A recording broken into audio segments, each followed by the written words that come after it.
Pete Davies, a hero to me, was there on the day of my accident and helped me out when I snowboarded off a cliff and broke my back. He helped rescue me and showed bravery and courage in the face of disaster. We discussed the events from that day as they unfolded for Pete on a podcast recorded a few years after my accident. Today, Pete has some wonderful insights and we reflect on the roller coaster of life and discuss how life has continued for us both since that last podcast. Yeah, thank Pete you very Davies. much. So how's life been since then, since the last podcast, like what's been going on? Oh, it's been busy. I was living in Morzine at the time. At the time of the accident, and then I think when we did the last podcast, I'd moved to Exeter. I must have been there for a couple of years. I've now been there for 5 years, and thinking about moving away from Exeter again. I've had an awesome time. It's a lovely place, but I'm looking at new jobs, thinking of maybe even moving across the world, living in Australia and stuff. So. Ready to open a new chapter. It's exciting times. That's awesome, man. Tell me more about this new chapter of your life and how it's come about. So basically wanted some change. About 6 months ago I broke up with a long-term partner, and I've been sort of cruising through ever since, but life in Exeter isn't what it was. So I started thinking, what sort of change can I have? And I was speaking with an old boss actually from one of my last jobs, and he was like, "Oh, you can come work for us." And I said, "Oh, that sounds a bit samey." And he said, "Well, you could work for us in Australia." So I said, that is a change. And yeah, I think it would be nice to have like a little bit of a career shift, like something new on the day job, but also reignite some adventure into life and move to the other side of the world and see what's kicking over there. Nice, basically. Man. That sounds awesome. Like sometimes life throws you a curveball, and there always seems to be a silver lining, So who knows what's going to happen in Australia? But I guess you're really excited to go. I am, yeah, slowly. I literally signed the contract to take me to Australia like 4 hours ago. So it's fresh. The excitement will hopefully build. That's what's going to come. So I'm excited for the excitement. And whereabouts in Australia are you going to go? Melbourne. Nice. Have you been to Melbourne before? Nope. Yeah, I mean, I've heard good things. It's supposed to be a cool city. It's a bit more temperate. Sydney's the big one that loads of people like going to. But at the end of the day, I am ginger, and like the summer in Sydney would just make me nervous. No, it's not that bad. But yeah, Melbourne's supposed to be pretty good. A little bit hotter than the UK.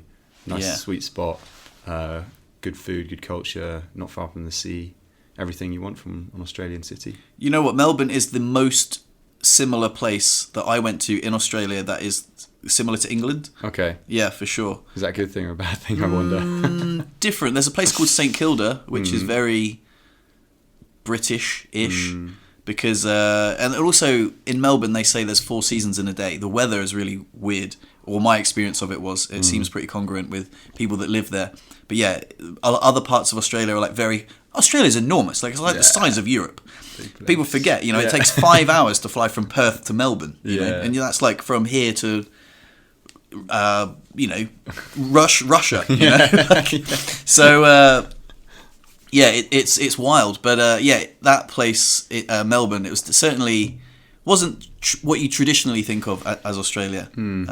For my experience, it was good though. Like fun people, fun times. Nice. I enjoyed it. Yeah, stuff to look forward to. Like as you can tell, I haven't done like huge amounts of research yet. I think just the concept was enough to get me on board at this stage, and slowly I'll have to speak to some more people, get some more ideas, and that'll be exciting. That'll be good. Nice, man. It's still like maybe 6 months until I go, so I got some time. Nice. Cool, man. Yeah, big move to Australia. So everything happens for a reason, Hopefully so. Like the curveballs that, like you say, that came forward, like the breakup that I had was pretty unexpected from my part. So that was a shock to the system. It still is taking me time to adjust to that. And so it's quite a weird experience being like, right, I need to do something. I need to, move on or change or whatever it is you might be looking for. But you don't really know what that is until it comes along. And this feels like a really cool opportunity. There's loads of positive like thoughts I have surrounding it and being like, oh, I could do this, I could do that, it could turn into this, it could turn into that. And so I spent the last 6 months being like, oh my God, what am I going to do? I'm just sort of sat around wondering. So now this is like, feels like a good option. Absolutely. Good fork in the road. Yeah. Absolutely. So you say the the breakup blindsided you a little bit. You didn't see it coming. Yeah, pretty much. Yeah. Was it a hard time? Yeah. Like one of the worst I can remember. Like the last 6 months, some very low times for sure. Yeah. I thought, you think you have it all figured out, and I sort of planned my life around this, and for the first time in my life, I didn't have this, I guess, like textbook, I'm going to be with someone for a long time, get married, have kids, etc. Like, whilst that might sound mundane to some people, that's a sort of formula that I was following, and that I can throw all the other stuff in that makes life exciting, the adventures, the people, etc. But that was the formula that I was sticking to, and it was working. And the rug got pulled out from underneath my feet, and I've had to hit the reset button. And it's difficult to do that when literally so many of my friends are still in these long-term relationships and following that formula and that pathway.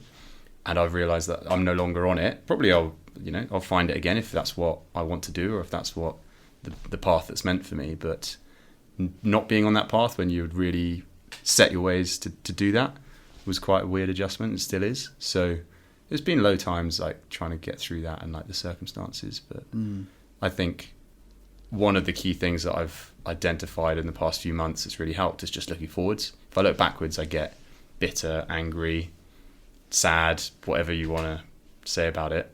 But I can't change what's happened. And so looking forwards is just a much better way. If I wake up and I start to feel negative thoughts coming, then I'll be like, well, that's happened, can't do anything about it. Let's look forward. Absolutely, man. Did you have similar friendship groups? Yeah. The same friendship groups. So actually, like the friendship groups in Exeter that we were hanging out with have been sort of torn down the middle, basically, and that a lot of the people I would have like lent on for support were just no longer available to me, or were just like actively hanging out with my ex-girlfriend. Yeah, that must be really hard. Although wildly different, I certainly can relate to having a plan for the future that didn't involve certain accidents, certain things blindsiding me. Namely, the day that we spent together up on the mountain there. I've often thought that because you were there that day, do you ever use that day to give you perspective on life's roller coaster? Do you ever think, oh goodness me, like that wasn't what I planned, but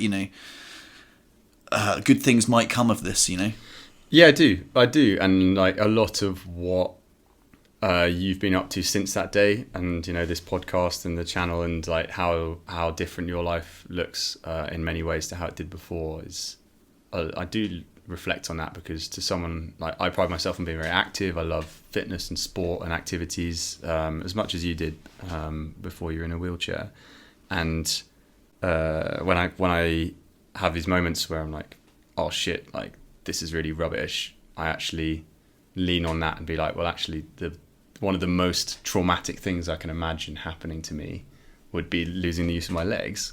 And that's probably, again, similar to you, but you've come out stronger the other side. And like watching that happen to you, and you going through the lowest moments in your life and then coming out even stronger, I'm like, yeah, it sort of provides me with hope and inspiration, in that literally I've seen somebody have the worst thing they could imagine happen to them and come out stronger the other side. And that provides me with a little bit of push to believe that just getting dumped, at least, like, surely if Fredo can handle falling off a cliff, I can surely handle getting dumped. Like, so that's quite helpful. Good, man. That's nice. Yeah, I remember you saying at dinner the other night that you were reluctant to identify as a skier because of my previous identity as a snowboarder. I wondered if you could expand on that, because I wanted to ask you more about that at dinner, and I think this is a great opportunity now. Yeah. It's this is something I've learned directly from you as well. In that I think it's easy if somebody says, tell us about yourself, or like, who are you, Pete, what's your identity? I would probably a couple of years ago have said, oh, I'm a skier and a runner and a guitar player. Well, that's a nice one to lean on, but like just like identifying as my activities type thing. And I've realized it's so easy to be stripped of that, and whilst these are great things to add into your life to like try and make it more wholesome or fun, I guess. Like I still love skiing, do loads of skiing, loads of running and whatever else sports because they're fun, and I will always do them as long as I can. But I don't think I want them to be my identity. I just want them to be part of the padding that I use in life to make life more fun, or something I can do to like stay healthy. But like my identity should be more based around probably like people interactions. I would say, what do I do for others? What do others do for me? How does that mean you can build community? How does that mean you can build friendships or strengthen family relations? All this sort of thing. So yeah, that was something I learned directly from you and your podcast, and you thinking about, well, you used to identify as Fredo, the snowboarder, mountain biker, and that was taken away from you in an instant, and you were one day faced with, well, what is my identity? And you realized it's so much more than that. And I thought, why should I like sitting around and wait for something bad to happen? There will be a day where I can't ski as much, or like God forbid something happens that means I can't do it like overnight. And I think you can be better prepared for these things and ensure you have like a more wholesome approach to life at the same time. Yeah, that's super lovely, man. That's really lovely. It's nice to hear that like so many positive things have come from my accident. You know what I mean? I certainly think there is always a silver lining in things that happen, and it's wonderful, especially to have like a gratitude practice like me. I'm always grateful. Like, yes, I lost the use of my legs, but then I see people that have lost the use of their arms, and I'm like, oh my God, that's so amazing that I can still play the guitar, and I can still, go to the gym and lift weights, and I can still, I've got my upper body, and my, I see someone in the rehab center with a traumatic brain injury, and I'm like, wow, at least I've got my wits about me, and I can speak, and it's always something to be grateful for, and it's almost like what can I say? So something happened recently. My girlfriend's car got hit by another car. It was quite a dramatic car crash outside her apartment, and no one was in it. It was a parked car, and a drunk driver came down and smashed into her car, completely writing it off, and the van parked next to it. And I was like, well, no one's been hurt. We could be grieving right now. There's flashing blue lights. We're somewhere we're not supposed to be. We're out in the cold, We were just in the shower, and now we're outside. It's midnight. There's flashing blue lights in the road, but no one's crying. No one's bleeding. What if the dog had run out in the road? What if a neighbour had been hit? God forbid, what if I had been hit or Chris had been hit? We would consider our prayers answered just to be in this situation right now, where it's just property damage. So I was through the hindsight window immediately. However, Chris, her car had just been written off, so she was still grieving the loss of her vehicle, and I was like, I think there was a danger of me being a little bit too positive in the face of adversity. I was like, hey, don't worry about it. At least we're all alive. And I think there was a little time, like a window I could have given her to grieve a little bit more and let her get there herself. Yeah. But for me, I think I was just immediately like, hey, this could have been so much worse. I think sometimes of the worst case scenarios that haven't happened are such a beautiful reframe to make the present situation seem like very acceptable. Yeah. I think something that I want to drill down into there is the pace at which you're able to switch your mindset or just like see the positives in things. And I think maybe that's something because of the extreme trauma that you've experienced, and the way you've had to retrain how you think and how you approach certain situations, that you're able to see a situation and it's almost like a reflex for you now to see the positives. And I think maybe if people haven't been through as much trauma or haven't gone through the same processes to create positivity in their lives, then that process of going from this is the worst thing in the world to actually good can come from this, it must be quite a spectrum. In the worst case scenario, you have people who just will never see the positives from it, and they'll just be like, that was the worst thing ever, and I'm bitter and angry about it. But then there'll be people who will get there eventually, but it might take them a year or a couple of years. And then there's people who might take a few months because they're more used to these things. And I think because, like I say, because of what you've been through and the way that you approach life now, it seems as though you can jump straight to the positivity. So. And like, it's, Chris I met her the other day and she seems like a super awesome, positive person. But it just takes a little bit of time quite often people just need to feel that apprehension just for a moment, just be like, this is a really shit situation, before then being like, well, it is shit, but it could be so much shitter. Of course. I was doing a lot of journaling about it as well. It certainly helped that it wasn't my car. You know, if it was my car, maybe it would have taken me a little bit longer to get through the hindsight window and be like, oh, okay, the guy's insured, he's alive, it's, everything's fine, like, we're gonna get there eventually. But that uncertainty of like Chris being like, oh, how am I going to get to work? I'll be like, oh, it's okay, like, we can share the car, I can take you to work, that it'll be fine. I think you're right. It may have a lot to do with the trauma that I've faced in the past, but I think it's a lot more to do with the work I've done since then. Like, struggle makes you stronger, and when you've hit rock bottom, when you wake up and you're like, oh my god, I can't use my legs, and then you go to the deepest, darkest depression of suicidal thoughts, and then you come out the other side and you're like, well, if no one's hurt, and also I think having a gratitude practice and listening to a lot of Sam Harris as well, like a lot of beautiful talks about gratitude, and like when you were saying earlier on about skiing, like you never know when you're going to do something for the last time. Like it's interesting. Like I didn't know the last time I was going to ride a bike would be the last time I ride a bike, but you don't know. Even if you never have an accident, you might move to Australia, and you never know what's going to happen. So this week might be the last time you ski. You don't know, right? It could be. My point is, you have to embrace the unknown. Life can be so unpredictable, and that's why every time you do something, you need to savor it a little bit. Just be like, shit, this could be the last time I ever ski. Sometimes people can ski and they'll be dimly aware that this could be the last ever time that they put on their ski boots. Yeah, fully right. And this concept of gratitude is like, well, the concept of gratitude is not new to me, but being more routine with just expressing gratitude for things is something that I've learned from you. And like, obviously going through hard times myself, you start to just look up things. You're like, okay, how can I deal with this better? So gratitude was one of them. Another one, I don't know if I found this online or if it's just something I forced upon myself, was just like, if you're not happy about your situation and you're not looking forward to next week or whatever, just try and enjoy today. Just try and get through today and be like, what is it you're looking forward to today? Oh, I've got a lunch with a mate, and then this evening I'm going to see that film that I really wanted to see. That's great. I'm going to lean on that. That's what I'm really pleased about today, and I'll worry about tomorrow. And that clearly links with what you were saying about just be in the moment a little bit more, and it's probably going to help.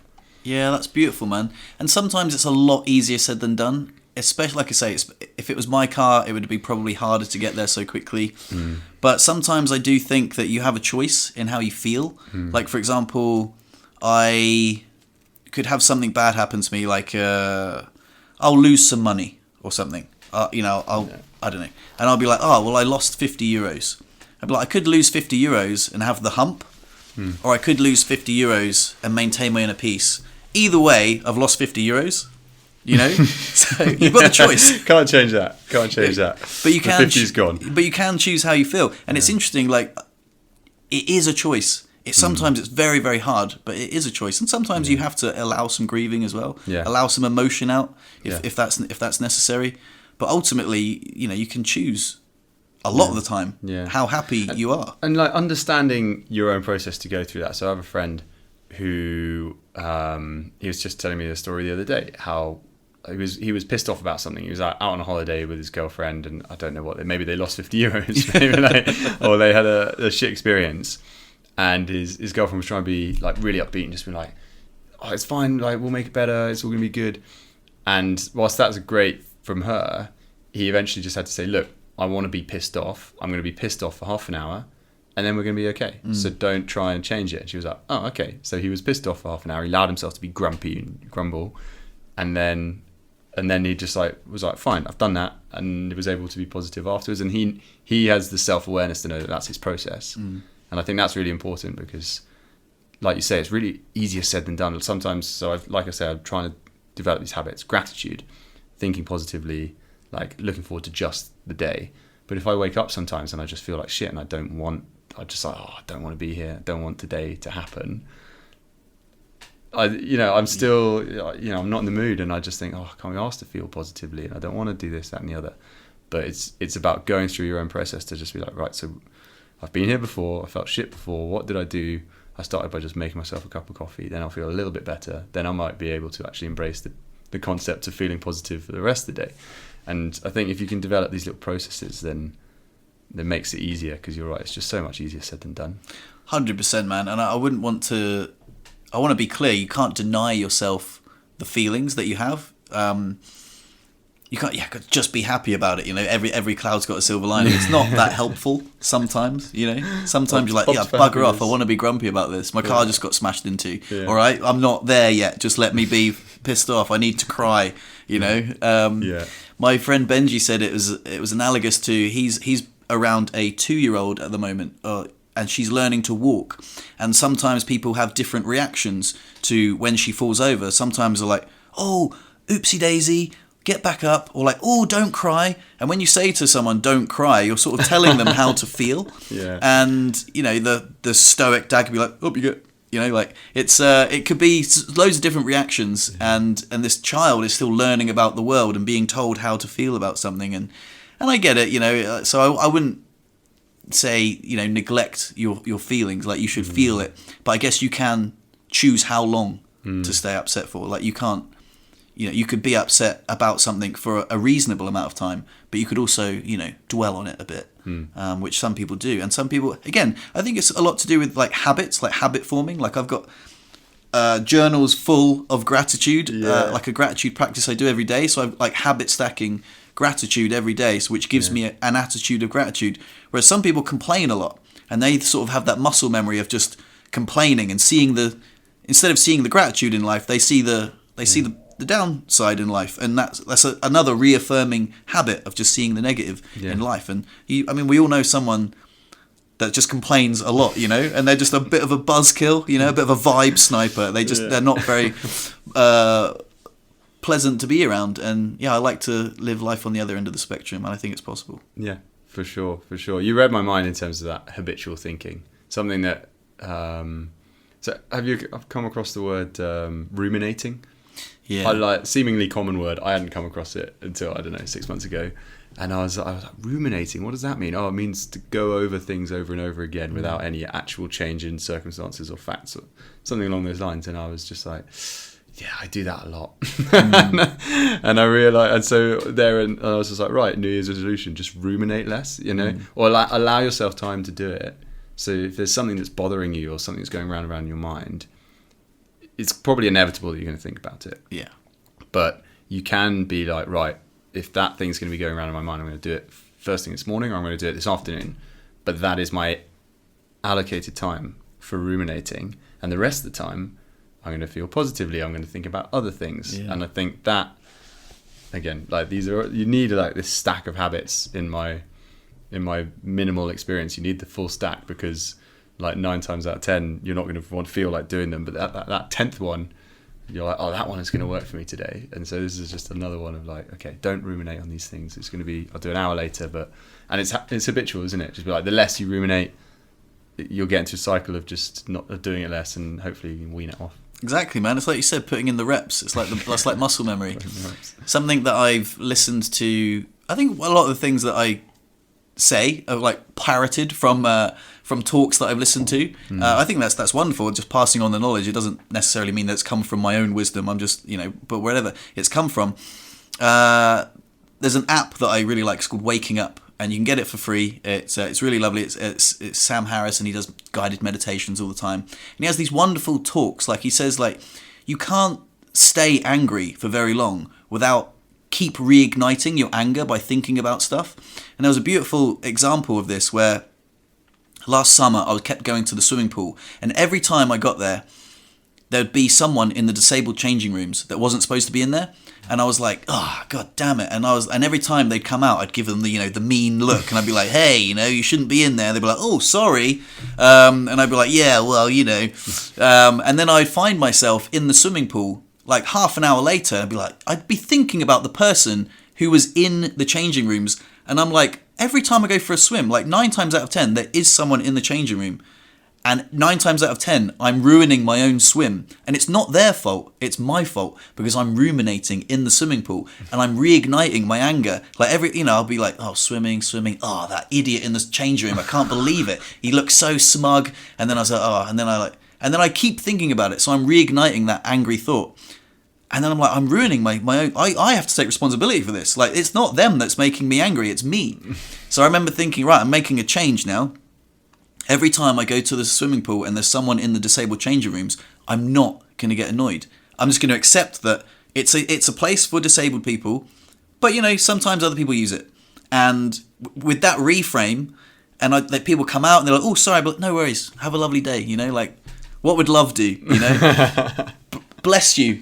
On your way. That's wonderful. And some people might disagree with that. A lot of people, like disability advocates, might say, "Oh no, you've got to tell them off." But for my own peace of mind, I let it go, and my swimming became really peaceful. I was like, "Oh, I'm just gonna let it go, man." You are wise beyond your years. In that you're so right in that. It's self-deprivation, isn't it? Just being like, I'm going to be annoyed about this, and it's just going to come back, and you could choose which way to see it, and you opted for the path of least resistance. I guess so. Yeah, I just like kept doing it. I was just like, why am I just angry every time I'm swimming? I'm like, oh, it's especially me. when you know it's going to happen. Yeah. And you're like, you know what? There's probably going to be someone in that changing room, and so you can prepare yourself for it. Yeah. And you're like, either I'm going to be annoyed about this, or I'm just going to let it happen and like allow myself to think positively. Exactly, man. Put down the magnifying glass, pick up the mirror. Like, who is really making you angry? I think I am just causing my own misery. It's a shame that person was there to trigger it, as in like it's like the temptation. I'm sure there's a fairy tale about somebody, witches tempting children with treats or whatever, and that person was placed in front of you by the universe to like tempt you towards feeling frustrated or angry, but you've managed to navigate away from it. It's just like pattern recognition, Yeah. Just like, oh, every time I go swimming, I'm annoyed. Why is it? Oh, is it actually because of the people? And then when you break it down, I could probably take responsibility for this, even though perhaps, a lot of people say, well, it's not your fault. I'm like, well, I don't know. It's true. Can't control other people. Yeah, you can't control other people. You can only control your reaction to them. I had made a piece of artwork about that a long time ago. And I remember thinking, yeah, that's true. I mean, that's the only thing you can control is your reaction. Yeah. So take what's in your power, change what you can, and let go of what you can't. Yeah. Wise words. Do you feel like that's, I don't know, there's some version of that you've applied since your accident, that's like you can't control what's happened, and you were having to react to this situation that you had put in, and it's like a really extreme version of it, and like either I can react poorly and be resentful of the fact that I'm now in a wheelchair and think that I've been like super unlucky, and why have I been so unlucky and not someone else or whatever, and you've opted, but I can control how I feel about this, so I'm going to feel more positively. Yeah, I think it was more to do with focus on the things that you can do rather than on the things that you can't, because there's loads of things that I can't do. Loads of things that I could do before that I can't do now. Yeah. Very simple things. Like sometimes, you think that I would probably miss snowboarding or miss mountain biking, which of course I do. But sometimes I'll see someone just stretch their legs in a certain way, and I'll be like, oh, my legs get really tight with the spasticity. And I'll be like, oh, I'd love to do that, just that simple movement, or just when they wiggle their toes. I'm like, oh. I'd love to do that, Yeah. But yeah, so there are lots of things that I could focus on that I can't do. And of course, that's natural when it first happens. I'm not like through the hindsight window and be like, hey, at least I got my hands. Like, of course, you grieve for a long time the loss of the limbs that you can't move. But after a while, especially with a gratitude practice, I really focus on the things that I can do. Like, and that, what can I do? I can still make people laugh, I can still make funny pictures, artwork. I can still make podcasts, I can still share stories, I can still enjoy friendships, I can, I guess it almost also focused on being less of a hedonistic treadmill of like, what can I do next to bring myself immense pleasure, to like, well, what can I do for other people, and how can I interact with people in a more beautiful way where I can give them I can, just do things for people, and Yeah, for sure. You talking through that has just reminded me of another nugget that I stumbled across in the not too distant past, which is like when things aren't going your way or whatever, it's really easy to just like go into this cycle of thinking about yourself and being like, why is it not going my way? How can I do to change this? What can I control? What can I do? What can't I do? And there's so much like me and I in there. And I realised, and I often forget, to be honest, but like it's good to have these conversations to remind yourself. The more you just look outward and you look at others, then it just relieves so much of the pressure, and it feels so much nicer when you're just like, okay, I'm just going to stop thinking about me and I'm just going to be like, what does mum want from, like, what can I do for my mum this week because I'm seeing her on the weekend? Or like, oh, that mate who was having a bad time last week, what can I do for them? And it's, all of a sudden you're just not concerned with yourself. Like, it feels a bit more irrelevant, and you're like, oh, well, none of those troubles that I had have necessarily gone away, but I'm just not thinking about them because it's easier and nicer for everyone if I think about that person.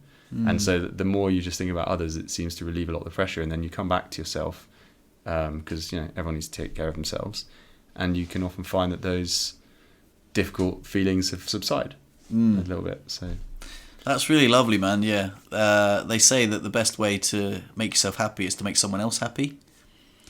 Yeah. I heard this really weird study that if someone gave you a massage voucher and you gave that massage voucher to someone else, it would feel better than getting the massage, which is so weird.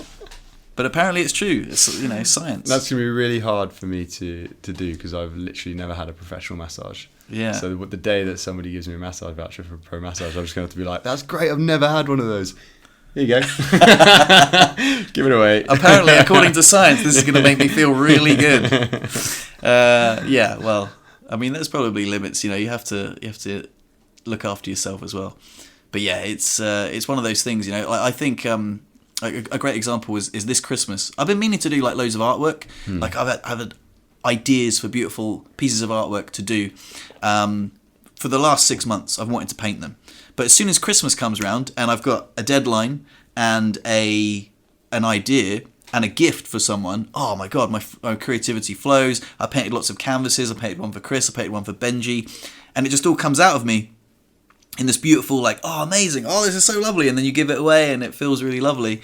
But for some reason, I can't seem to... I want to, like, fill my house with, like, beautiful artwork, but I can't seem to find the motivation to paint the canvases for myself rather than when I paint them for other people. Yeah, that makes perfect sense. If there's someone else involved, then the motivation just is like doubled or tripled, isn't it? And the thought of just, I don't know, lifting someone else's day is weird. How that's more motivational than doing something for yourself, isn't it? I don't know what is that. Human nature? What is that? But it's nice. It is. It's good. It is. To spark you into action. It is. This has been a lovely conversation, Pete. I really want to thank you so much for coming on the podcast. No worries. Before we end, I just wanted to ask you, is there any little anecdotes of that day where we had, the accident that we maybe missed on the first podcast? I'm not sure if you can think of anything, but...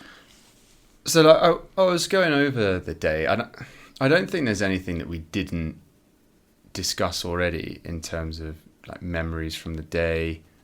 But there was something that I thought about, and it actually relates quite nicely to what we've been talking about today, like trying to draw positivity from things in the face of adversity. And I think on the day there was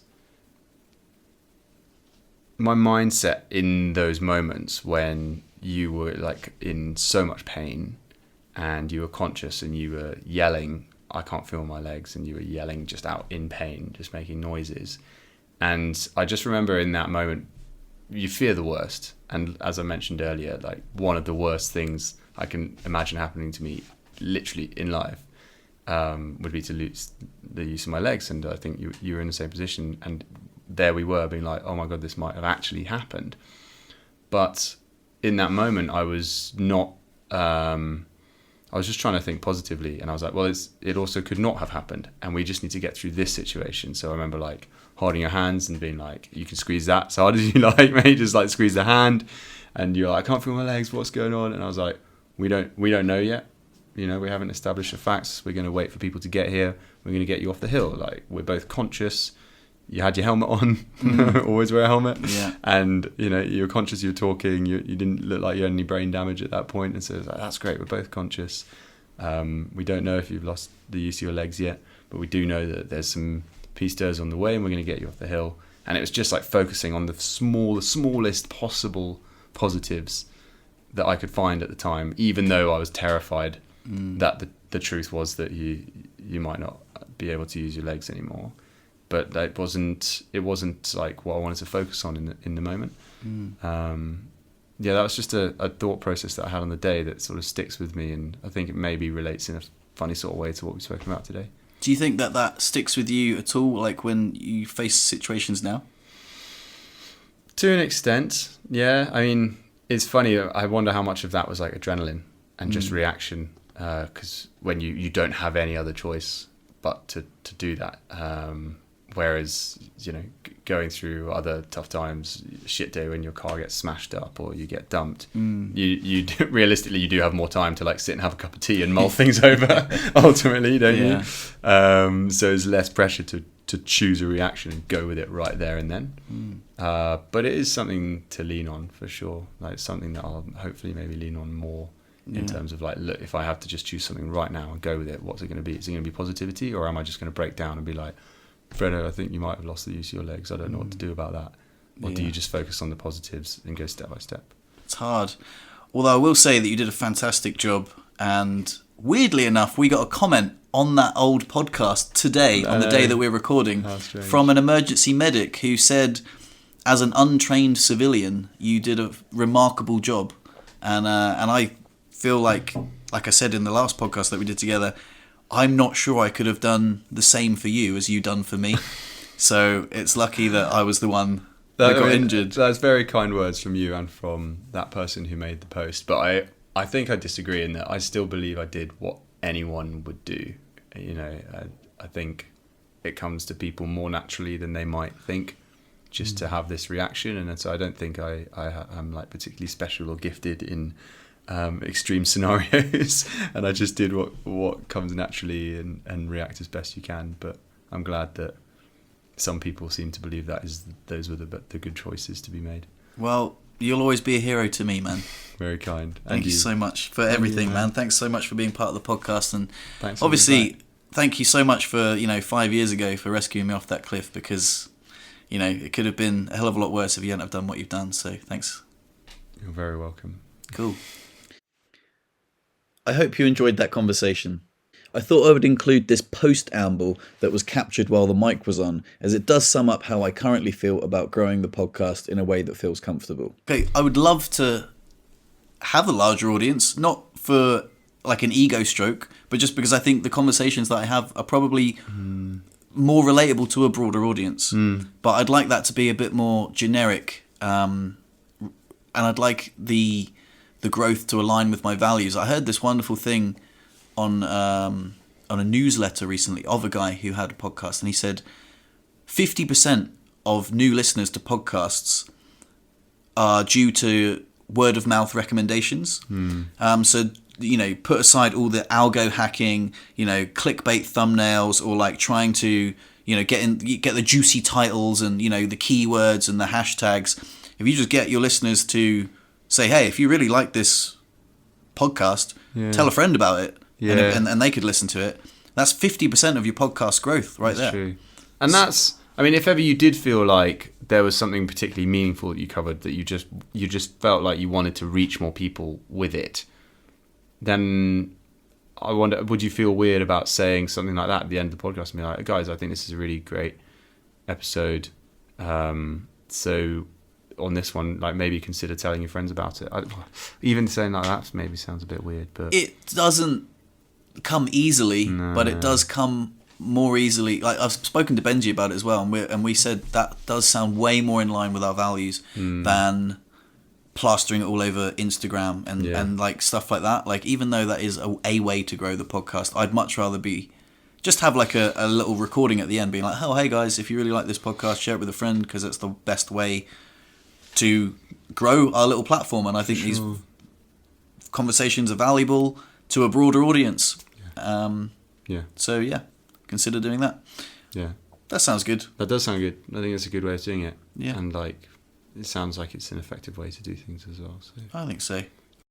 In other news, I have an upcoming podcast with Pete's friend Christian, which is definitely worth tuning into. So look out for that one, which will be released next week. Christian cycled, he got back about a year ago, but he spent 18 months cycling from the bottom of Patagonia up to the top of Alaska. No way. He cycled the whole way. I should get him on the podcast. Yeah, you should.